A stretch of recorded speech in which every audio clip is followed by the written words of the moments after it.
I'm backing up my truck, I'm gonna hook it up, loading up my boat with all my gear.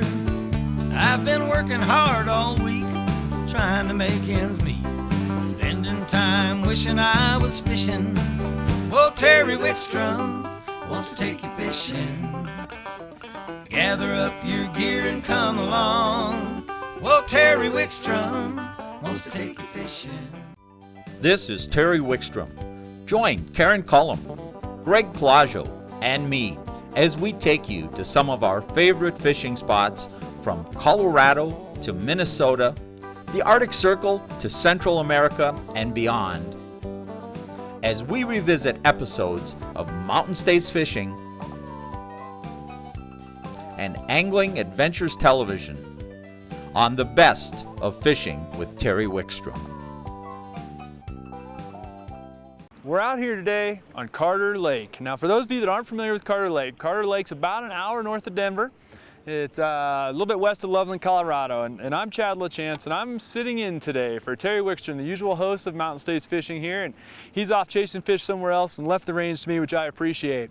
We're looking for a good day today. Carter Lake's got relatively clear water. It's got a lot of largemouth, got a lot of walleyes, got a lot of trout. And we're going to focus on the largemouth today. That's going to be kind of our thing.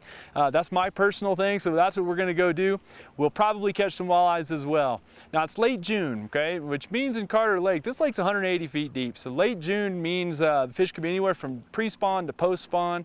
We'll hope to find some fish on beds. We're certainly going to do some topwater fishing today. We'll see how that pans out. Definitely going to use a shaky rig. If the fishing gets tough, we're going to go to finesse fishing. It is the Western United States. Finesse fishing will sometimes get it done. You know, we may find some spawning fish. If we do, we'll harass them a little bit. Really important, we'll practice catch and release on those fish. So thanks for joining us. Sit down, get comfortable, and watch Mountain States Fishing with me, Chad LaChance. And so we'll just throw that thing right up on the rocks, pull it down, and try to follow that contour as much as we can. Try to keep it in the strike zone as long as possible. Got a very soft action rod. If you notice crankbait in here, I've got a very slow, soft action rod. It makes it very forgiving.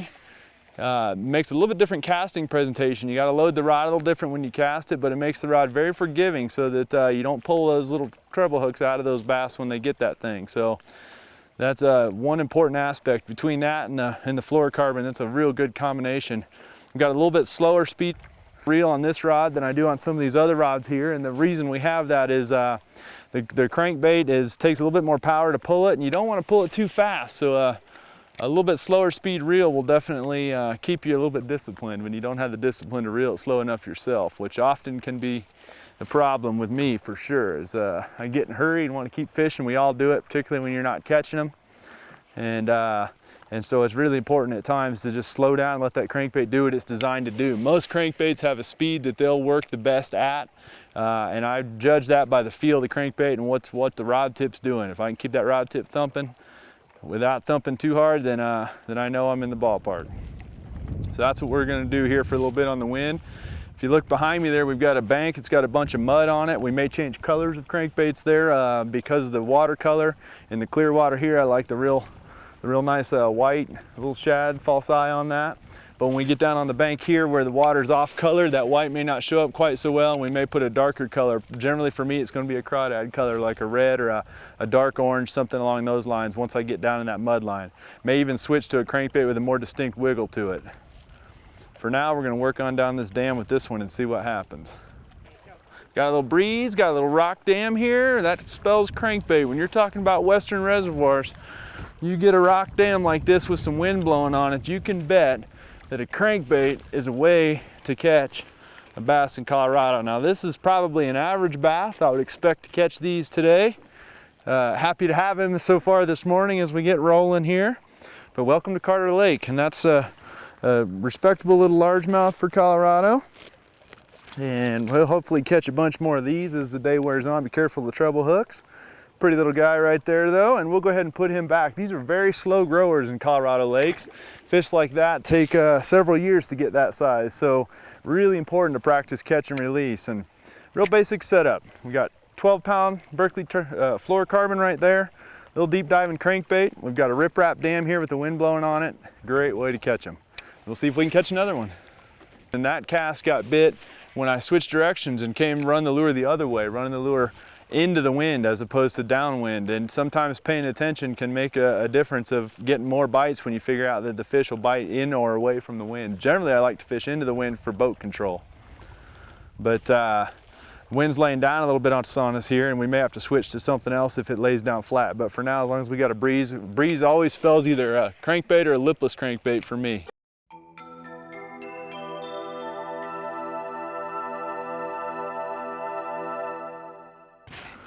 This is really bad because I got a fish wrapped around the cables, the dinghies. Okay, this is how you test your fire line, folks. What you do is you skip under the dock over 5 or 6 cables in a boat ramp. We got a 5-pounder swimming right in front of the boat right here. I got one pinned underneath the dock here on the cable. Let's fire up the motor here and see about getting that fish back. All right, you see that? That's not a good sign. We're under one cable, over another cable. We're gonna see how graceful we can be here. Okay, so we gotta stop the boat. And then we're gonna try to hand line this fish up and out of here. It's a nice fish. We're gonna see if we can do this gracefully here. I doubt it at this point. This is not graceful at any level. Hopefully you're enjoying this, because I assure you that I didn't have intentions of doing it that way. That's doing it the hard way, folks, right there. That's a skip underneath the dock, over one cable, under another cable, using a gulp sinking minnow. Very excellent way to catch one right there. That fireline crystal just took a beating right there, dragging over all those cables and everything, and that's a beautiful fish, and we'll take those all day long. Up underneath the real shallow docks right here, probably getting some sun. Again, it's late June. We got 70-degree water, so that's a perfect one. We appreciate that fish playing. We're gonna put him back after that little bit of a rough battle, and there she goes. But that's why I use braided line with the spinning tackle like this. You know, I can skip real good with the spinning tackle. I've got, that's just 10-pound fireline crystal right there, and it just got drug over multiple cables. And yet we have no problem getting that fish back out of that dock. So that's real good. That's how you do it, underneath the docks like this. Anywhere in the United States that you fish docks, this is a great way to catch them. So little wacky rig, very, very simple. So let's get another minnow and see if we can catch another one. Underneath the dock again. Oh, now we got the cable issue again. Let's see if we can swing this one. Since we got a giant here, we're gonna go ahead and swing that one over the cable and get away with one. So there again, throwing it up under the dock. This time we changed colors. We got a green one on there, and got a little hook set on a little largemouth here. Not a giant, but that's okay. Skipping under those docks like that, I'll take it all day long. Pop this wacky hook out of here, and I'll show you what this rig's all about. I've been switching back and forth between sinking minnows and Senkos. Got a little octopus hook right there, number 2 octopus hook, nothing real fancy. Got a short little fluorocarbon leader right here, and then a wacky rig bait. Just skip it up underneath the dock and let it settle. That fish are not that spooky. They're used to having the boats around. They're used to having people walking underneath the dock. Fireline crystal right here, and that way you've got plenty of pulling power to get them out of there. Throw it up underneath the cracks like that, and let it sit there and see if someone will pull on it. Very, very simple. Just watch your line. I'm a serious line watcher when it comes to this. You're not gonna feel a lot of those bites. If your line's tight enough to feel those bites, you're not gonna get those bites. So it's really important that you just watch that line and wait for that line to swim away. A pretty good chance when it starts swimming, there's someone on there, because near as I can tell, a sinking minnow does not swim on its own. Let's see if we can snatch another one out from underneath here. All right, we've got a beautiful largemouth. See this barrel right here? We've got a real nice largemouth sitting underneath that barrel. I've got a cable between me and the fish. I got the wind trying to blow me in on there. So what we're gonna try to do is skip this lure up underneath behind that cable and under that barrier, and hopefully get her to bite right off the bat. Real carefully we're gonna do it, and it's gonna be important that a one cast go right. So we're gonna let this wind die for a half second here and see what happens.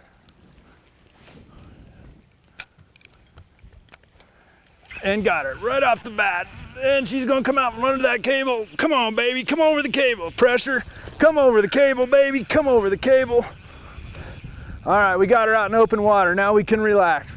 That's how you sight fish them out from underneath the dock right there. Now, this fish may not be quite as giant as I thought, although it's a very beautiful fish for Carter Lake here in Colorado.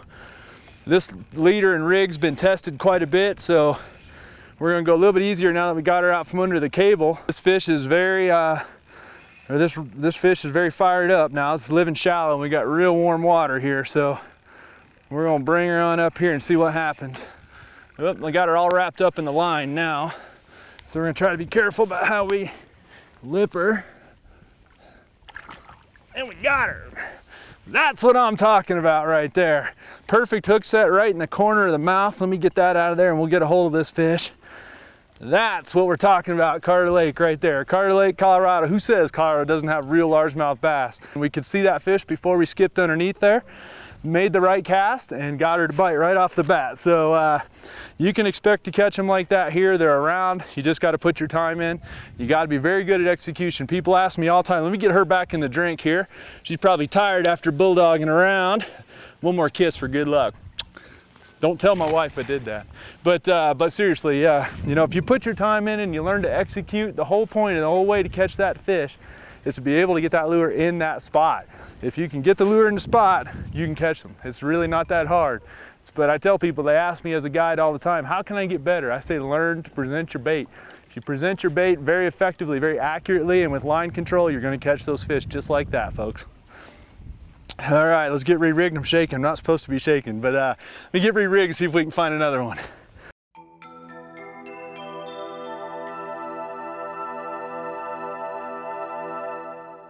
If you're fishing western reservoirs, or really any reservoirs, but if you're fishing reservoirs and your water's changing levels, be it up or down, you can count on those fish moving. As a fishing guide, one of the things that I want to know is not only what levels the water at, but I want to know which way it's moving, how long it's been moving, and that gives me an idea of where to look or what to do differently every day, because the chances of them being stable and being on the same section of bank or the same area all day, every day, when the water's moving, whether it be up or down, you know, is definitely just not a high percentage thing. They're going to move around. It's just a matter of, can you stay on top of them or can you find where they went?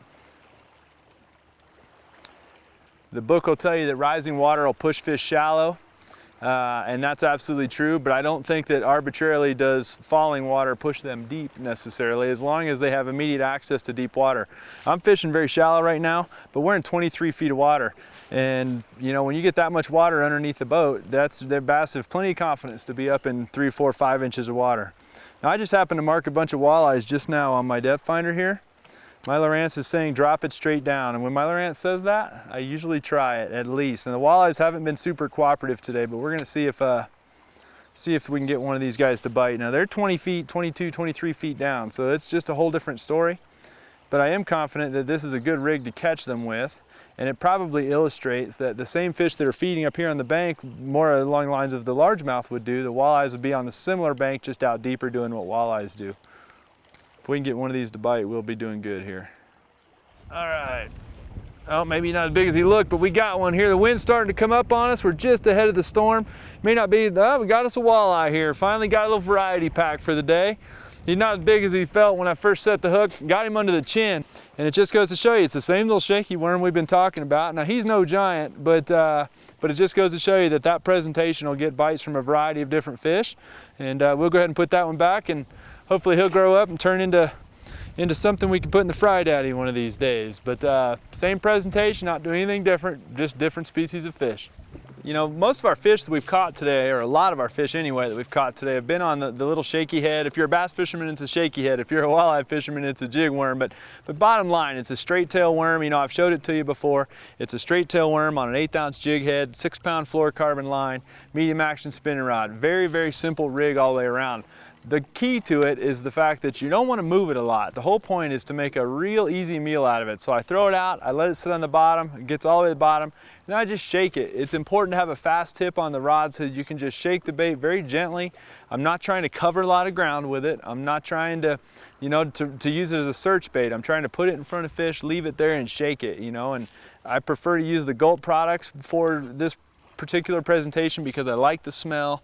I like the softness of them. They sit on the deck of the boat, they get hot, they get really soft, and they get lots of action. So you just shake, shake, shake, shake, shake on the rod, not a whole lot of action to it. Sooner or later it'll get bit and it'll pick up. You know, the bites tend to be very subtle. It's not a real aggressive bite. They don't grab it necessarily real aggressively. But you know, bottom line is if you just put it on the bottom and shake it a little bit, let the worm do what it's designed to do, it'll catch you fish. Jig worm strikes again here. We done got one pinned up. Let's see what we got here. Looks like a nice little largemouth. Stay button, baby. Stay button. And in the boat. All right, there we go. Now there's one we definitely worked hard for. Sometimes persistence pays off. Looks like we got a little bit of a post spawner here, a little scrawny guy. Got a perfect hook right in the front of the top of his snoot.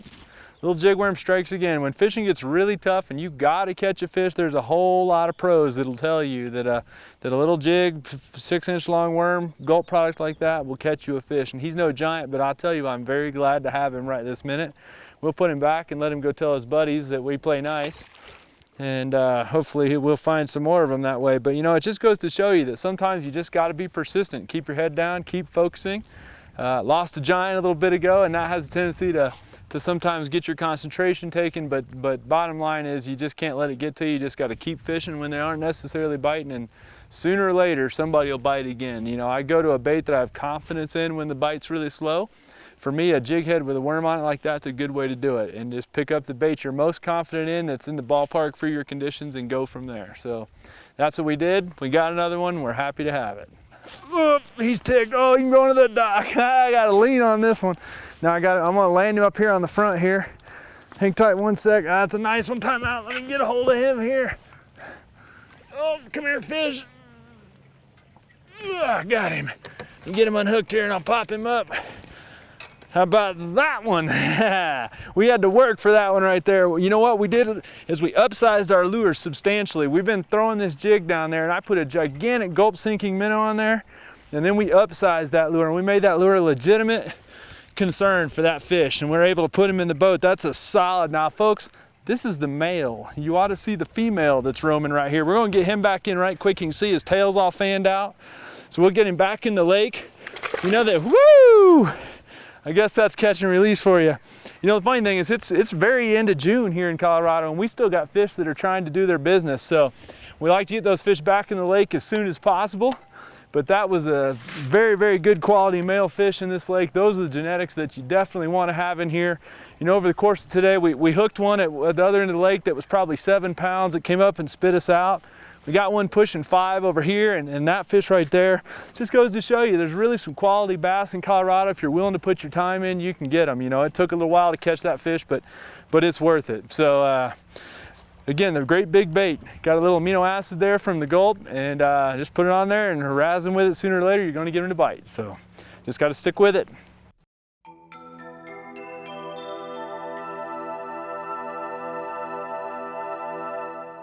This is a classic pattern we're doing. You know, we've got a very clear water lake. We've fished most of the day. It's been extremely high, bright sun, really clear skies. And now you can see we've got some cloud cover. We've got the wind blowing in on this. This is a known area. Bass will spawn up in here. They feed well on here. We've got a lipless crankbait right here that we're just going to burn down the bank real fast. The other thing about it is don't think of a lipless crankbait as only a bass lure. We've caught a huge number of trout in the wintertime in Colorado on this when they get up real shallow. And also lots and lots and lots of walleyes. So keep in mind that a lipless crankbait might have been invented for bass fishing, but any predatory fish will definitely slam it. We'll see if we can get one to slam it real quick. Lipless crankbait going on the bank, and now we done hooked into something that's fairly upset about being hooked. Whatever it is, it might be foul hooked or it's giant. Whatever we've got right here, folks, is either a big old fish or it's foul hooked, and I can't tell you which, but whatever it is, it's unhappy about being hooked. Just about the opposite of me, because I'm real happy about hooking him. Don't know what we got. Oh, it's just a nice big largemouth, and he's not foul hooked. All right, let's see if this one will stay on here. Now I told you that lipless crankbait going down a windy bank like this is definitely the way to do it. Get out of the trolling motor, get out of the trolling motor. All right. All right, now this is a good sized fish, and he really doesn't want anything to do with my boat. And I really don't want to swing him because he's a little big for that. So we're gonna see about gracefully getting a hold of that largemouth bass, baby. I figured we had a foul hooked fish, but no, what we got is a straight up Carter Lake giant. Now let me get the hooks out of this fish so he's not so dangerous. and we'll try to show him off. I always carry my needle nose in my pocket whenever I'm fishing, because you never know when you're going to need them. And that, my friends, is a nice Carter Lake largemouth right there. Big old shoulders. Look at the shoulders on that thing. Lipless crankbait, windy bank, little overcast skies, high speed reel. That's how you get it done right there. I love that. I could do that all day long. Woo! All right, let's get that one back too. Better kiss, that's a big one. I only kiss the girls. All right, give her a quick dunk. What do you think? One more shine for the camera. All right, go baby. See you next time. All right, folks, I'll tell you what, it's really, really hard to beat fishing in Colorado for largemouth. People ask me all the time, you know, can I go catch largemouth in Colorado? You know what? You can go catch largemouth in Colorado. It's very, very simple tactics. It doesn't necessarily take anything different you're gonna do anywhere in the country. Same techniques. I've got the same lipless crankbaits and the same jig worms and the same spinner baits. It's a matter of applying them to our clear water. Don't worry about the falling and rising water levels. The reservoirs are designed to do that. Don't panic on that. Just get out and do some bass fishing. Thanks for joining us right here in Mountain States Fishing. Come see us next time. Thanks to Terry Wickstrom for letting me host the show, and go fish. All right, so we got the little gulp shaky worm out. Fishing got tough on us, and so we did what any respectable person would do. We slowed our presence. Wow, we got a pig, folks. Look at this one. We got an absolute pig. This goes to, oh no, no, no, no.